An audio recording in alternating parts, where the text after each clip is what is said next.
Rain slicked the city's cracked sidewalks as Clara trudged through puddles, clutching a faded photo of her missing cat, Miso. Posters fluttered on lampposts, their ink bleeding in the damp fog, peeling at the edges like forgotten memories. Every shadow seemed to whisper secrets, twisting and turning with the flicker of distant neon signs. At the corner grocery, the owner shook his head, eyes tired but kind, offering no news. Then, a boy in a red cap appeared, tugging Clara's sleeve.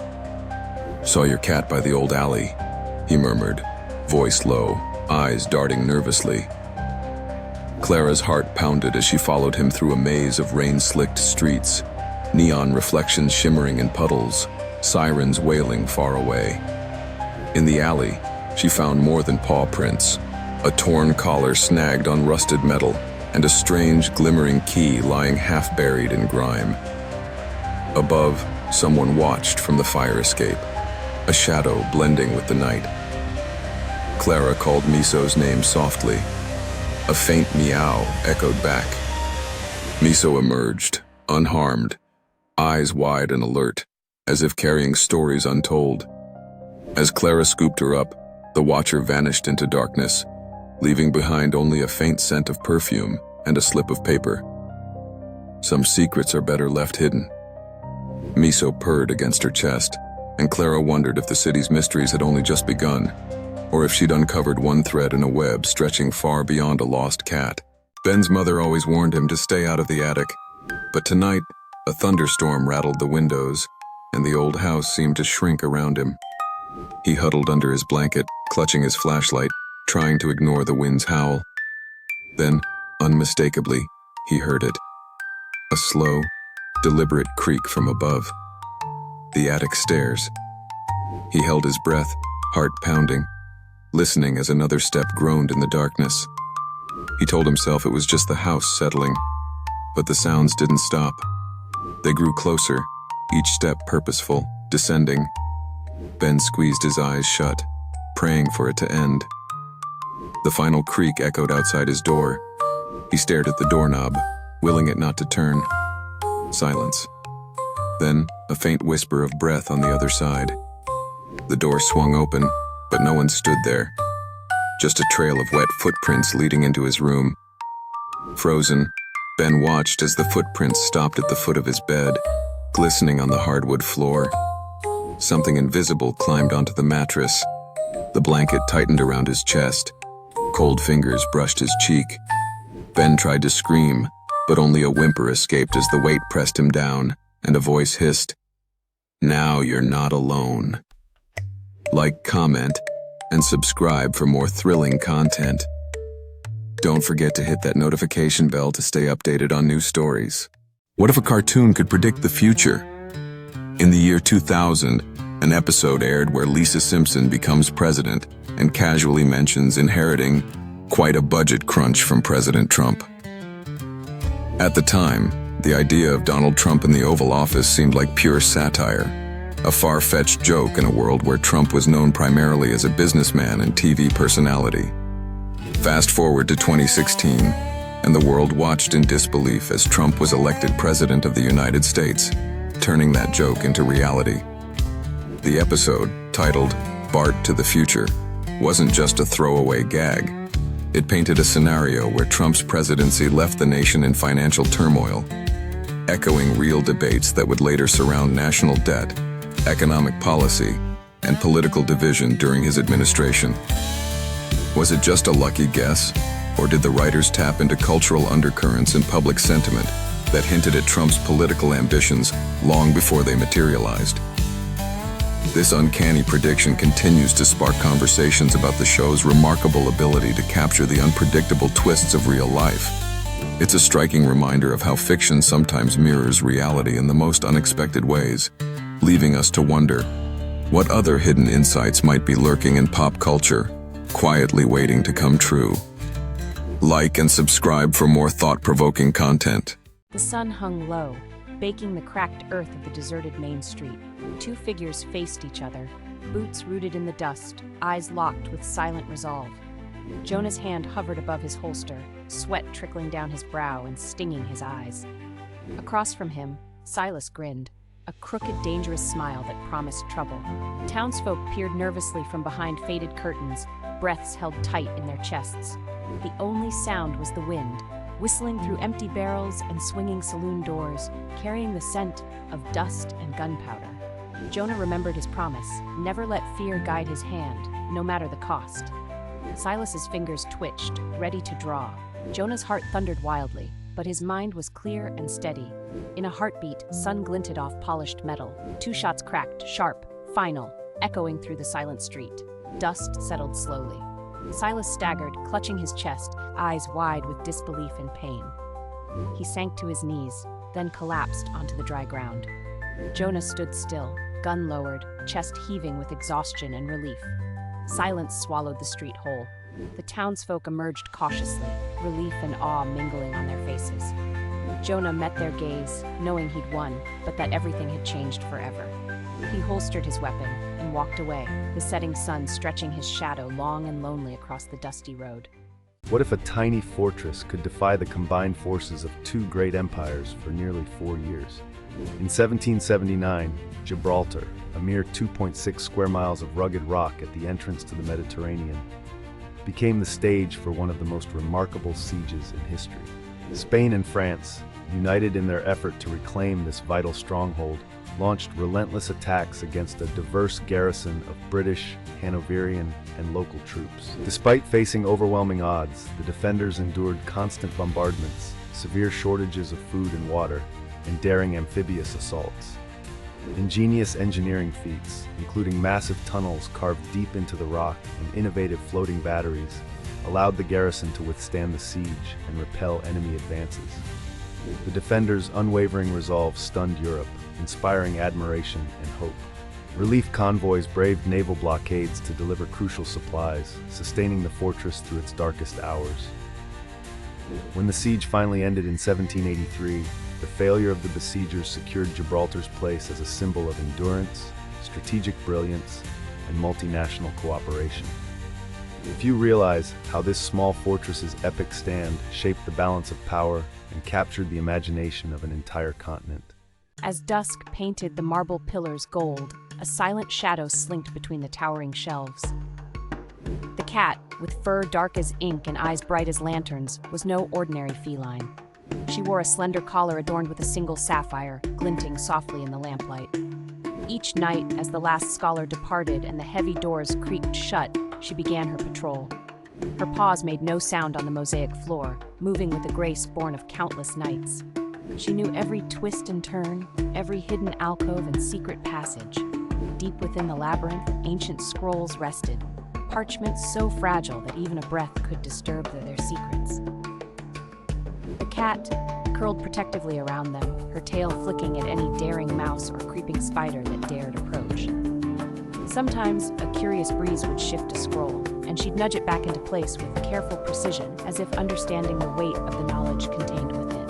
Legends whispered that intruders who sought forbidden knowledge vanished without a trace, swallowed by shadows, or worse. Yet those who respected the silence found her purring softly at their feet, a gentle warning and a quiet blessing. When dawn's first light touched the stone, the cat vanished once more into the labyrinth's depths, leaving behind only a single paw print in the dust, a silent promise that the secrets would remain safe until night returned again. Recent insights highlight common mistakes in water consumption and offer guidance for optimal hydration. Experts advise against drinking water while standing, as it can disturb fluid balance and cause indigestion by disrupting the natural flow of fluids in the body. Instead, it is recommended to sit down and sip water slowly to aid digestion and promote better absorption. Additionally, consuming water just before meals can make you feel overly full, potentially disrupting digestion and leading to issues such as nausea, bloating, and constipation. To prevent these problems, it is best to avoid drinking water immediately before eating, and instead hydrate at least 30 minutes prior to meals. Furthermore, adding artificial sweeteners to water may promote weight gain and increase the risk of certain health conditions, including metabolic disorders. Health professionals suggest opting for natural flavorings like lemon, mint, or herbs to enhance taste without adverse effects. By adopting these practices, you can enhance your hydration habits, support overall digestive health, and maintain better fluid balance throughout the day. What if animals could speak? Imagine waking up to your dog greeting you with a cheerful, "Good morning," or a flock of birds debating the best spots to find breakfast. Suddenly, the world would be filled with voices we never knew existed. Our relationships with animals would shift dramatically. Would we still keep pets? Or would we form friendships? Zoos and aquariums might transform into centers for cross-species dialogue, where animals share their stories, dreams, and opinions. Farming would face ethical revolutions, as cows, pigs, and chickens could express their feelings about their lives. Wildlife conservation would take on new urgency, as endangered species could plead their own cases. Imagine negotiating with squirrels over park territory, or hearing whales recount ancient ocean tales. Would humanity listen, learning humility and respect for other beings? Or would we be overwhelmed by the chorus of voices demanding rights and recognition? One thing is certain: if animals could speak, our society, laws, and very identity would be forever changed by the conversations we never thought possible. What if humans possessed the gift of superspeed? Imagine a world where everyone could dash across continents in minutes or finish daily tasks in a fraction of the time. This radical shift would redefine every aspect of society. Efficiency in transportation would skyrocket, rendering cars, trains, and even airplanes obsolete. Our cities would transform, with sprawling suburbs and distant workplaces becoming accessible in a heartbeat. But the implications go far deeper. How would we measure achievement if everyone could move at breakneck pace? Traditional measures of excellence would need reinvention, as physical quickness would no longer be a distinguishing trait. New challenges would emerge. How would governments regulate safety in a world where collisions happen at unimaginable velocities? Security systems and law enforcement would require complete overhauls. Even social interactions would change, as meetings, dates, and gatherings could happen anywhere, anytime. The world would feel both smaller and faster, pushing humanity to redefine the very meaning of competition, collaboration, and progress. On the gentle curve of Lullaby Lane, where the moonlight shimmered like silver paint, the night creatures began to stir as dusk softly settled. Pip the mouse peeked out from her cozy burrow, her tiny whiskers twitching with eager curiosity. Across the lane, Ollie the owl blinked his wide golden eyes, watching the stars appear one by one, while below, Tilly the toad croaked a gentle rhythmic tune. In the very center of the lane stood an ancient lantern, tall and twinkling with a warm, mysterious light that seemed to pulse like a heartbeat. Tonight, the lantern glowed brighter than ever before, casting a golden path through the dewy grass and inviting all who saw it to come closer. Drawn by its enchanting glow, Pip, Ollie, and Tilly gathered beneath the lantern's soft light. Suddenly the lantern sparkled and a gentle breeze whispered through the leaves, swirling playfully around them. The night shimmered with magic as the lantern's light lifted them up, floating gently above treetops and rooftops. Together they soared over blooming gardens and shimmering ponds, sharing laughter and wide-eyed wonder at the world below. As dawn painted the sky with soft pinks and golds, the lantern softly lowered them back to Lullaby Lane. With sleepy smiles and hearts aglow, the three nestled close, feeling the quiet magic of the night linger, knowing their glowing adventure would live forever in their dreams. Every Tuesday, Mrs. Bloom's mailbox clattered with letters, but on this particular morning, a pale blue envelope slipped through her door. It was addressed to Mr. Ellis, Apartment B. She almost tucked it aside, but the handwriting was so careful and neat that curiosity won. She carried it next door. Mr. Ellis, a quiet man with a gentle smile, opened the door. "I think this is yours," she said, offering the letter. He chuckled softly. "I have one for you, too." They swapped envelopes, sharing a laugh at the postman's confusion. That evening, Mrs. Bloom found another letter, this one with a pressed daisy inside. The next day, she returned a note with a small poem she had written. Over the weeks, the swapped letters grew longer, filled with stories, favorite recipes, and cherished memories. Each mix-up brought a new reason to knock, to linger in the hallway, to share a cup of tea. One rainy afternoon, as thunder rolled overhead, Mrs. Bloom found herself, at Mr. Ellis's door without a letter, just a warm smile. The mail mix-ups had stopped, but their connection lingered, as warm and gentle as the notes they once exchanged. Midnight in the city.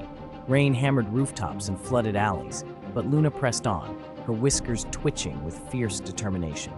The small orange tabby darted under a parked car, clutching a damp brown parcel tightly between her teeth. Her paws splashed through puddles, fur slicked to her sides, soaked but undeterred. Thunder cracked overhead, shaking the night. Luna paused, eyes wide and alert, then dashed forward, and weaving swiftly between trash bins and leaping over a fallen umbrella. She could not fail. The old woman in the tall house at the street's end was waiting, and Luna remembered the warmth of her hands, the gentle voice whispering, "This is important, little one." The city's clock tower chimed, echoing through empty streets like a call to action. Luna raced up the cold stone steps, droplets flying with every bound. She nudged the parcel through the narrow mail slot, then pressed her nose to the cold door, waiting. Inside, a light flickered on. The old woman smiled softly as she picked up the soggy bundle. Luna's mission was complete. She turned, tail high, and disappeared into the rainy night, heart pounding with pride and purpose. Snow drifted softly across the village rooftops, muffling the world in gentle silence. In the hush, a small fox with a bushy tail and bright amber eyes trotted carefully through the moonlit paths, leaving delicate prints behind in the fresh snow. Clamped gently in its jaws was a package, wrapped in shimmering blue paper and tied with a silver ribbon that caught every glint of starlight. The fox paused at the edge of a quiet cottage, nose twitching in the crisp, frosty air. With careful precision, it placed the glittering parcel on the doorstep, then glanced back once more before slipping silently into the shadows. Inside the cottage, a lonely child pressed her face to the frosted window, eyes wide as she noticed the unexpected visitor. The fox met her gaze for a fleeting moment, its amber eyes shining with a strange kindness, before vanishing into the snowy darkness beyond. Heart pounding with wonder and curiosity, the girl opened her door and picked up the mysterious gift. She untied the ribbon, and the box burst open with a soft, warm glow, releasing a swirl of golden light that danced playfully around her. Laughter filled the room, and the house felt brighter, cozier, as if the cold winter night had been touched by magic. The fox's gift had brought a spark of joy and warmth that would linger long after the snow melted away. In a candlelit hall, two rulers faced each other across an ancient chessboard. The air thrummed with silent tension, every onlooker holding their breath as the fate of two kingdoms hung in balance. The Black King, shrouded in a velvet cloak, moved his pawn forward with deliberate care. The White Queen, eyes sharp as blades, responded swiftly with her knight, signaling her intent. Each move echoed with the hopes and fears of their people, who gathered outside the grand hall, waiting anxiously for a sign of what was to come. Bishops clashed like warriors, knights danced in spirals of strategy, and rooks thundered down the ranks like charging cavalry. The board became a world of its own, one where bravery and cunning replaced swords and shields, and every piece held a story.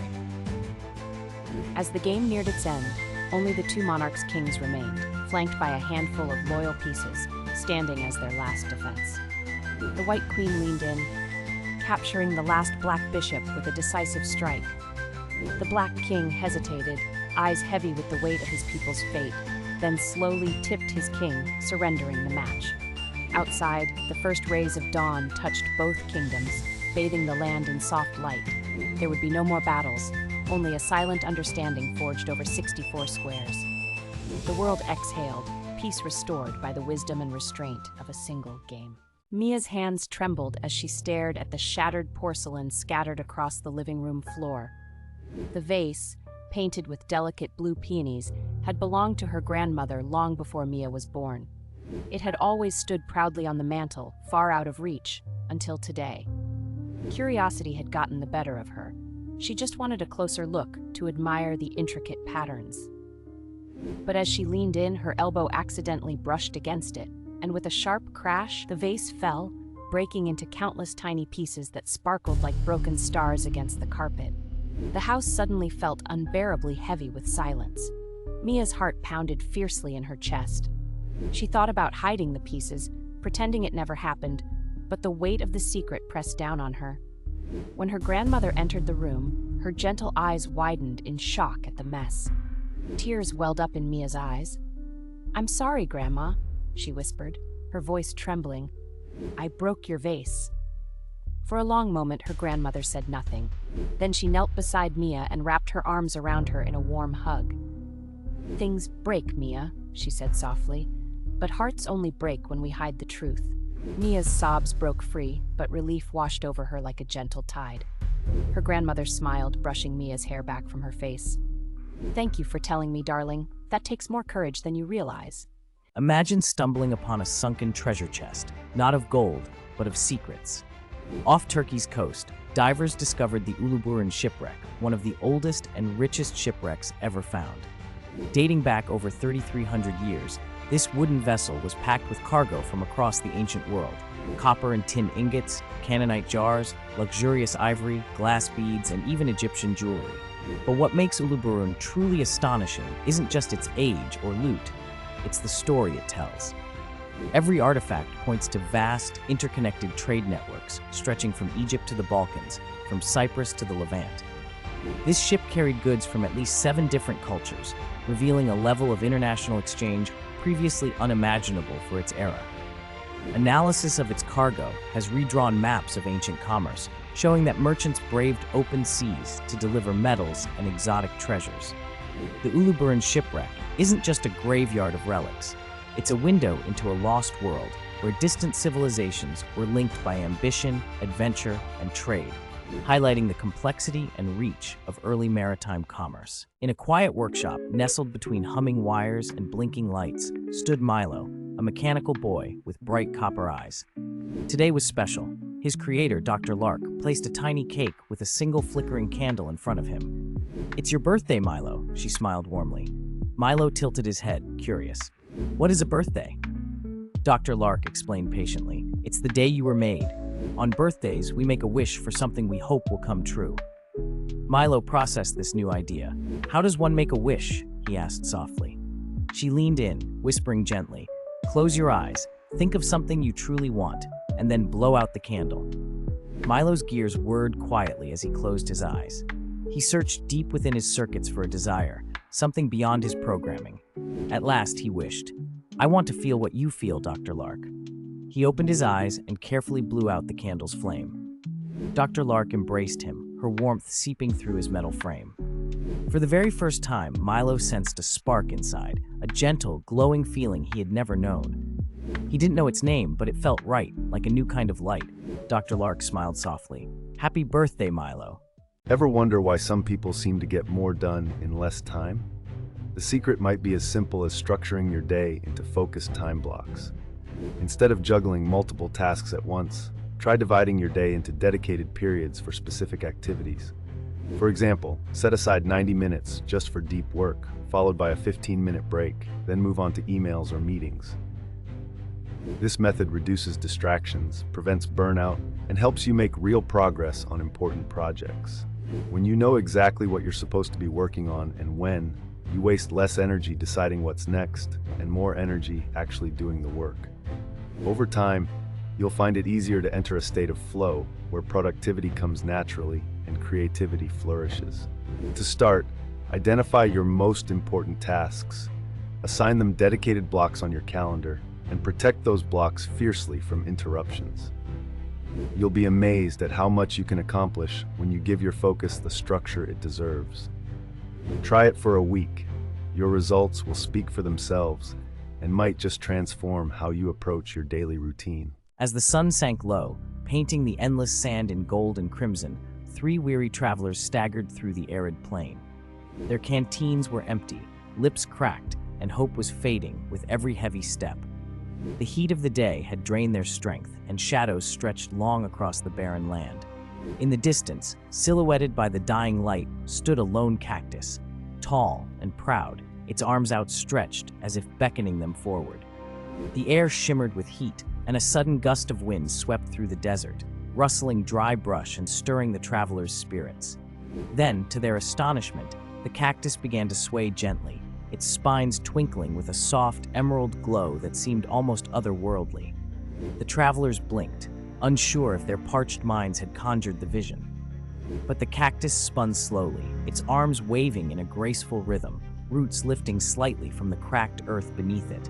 It danced a slow, swirling circle, and with each step, small pools of clear, cool water bubbled up from the ground. The travelers rushed forward, cupping their hands eagerly to drink. The cool relief spilled down their throats, reviving their weary bodies and lifting their spirits. As the last drop was swallowed, the cactus rooted itself once more, arms still raised in silent greeting beneath the emerging stars. The desert night closed in, cool and calm, but the travelers knew they had witnessed a true miracle, a magical dance that had saved their lives when all seemed lost. On moonlit streets of Japan, whispers warn of Kuchisake Onna, the slit-mouthed woman. According to legend, she appears wearing a surgical mask, her long black hair partially hiding a grotesque secret. She stops lone travelers, especially children, and asks in a chilling voice, "Am I beautiful?"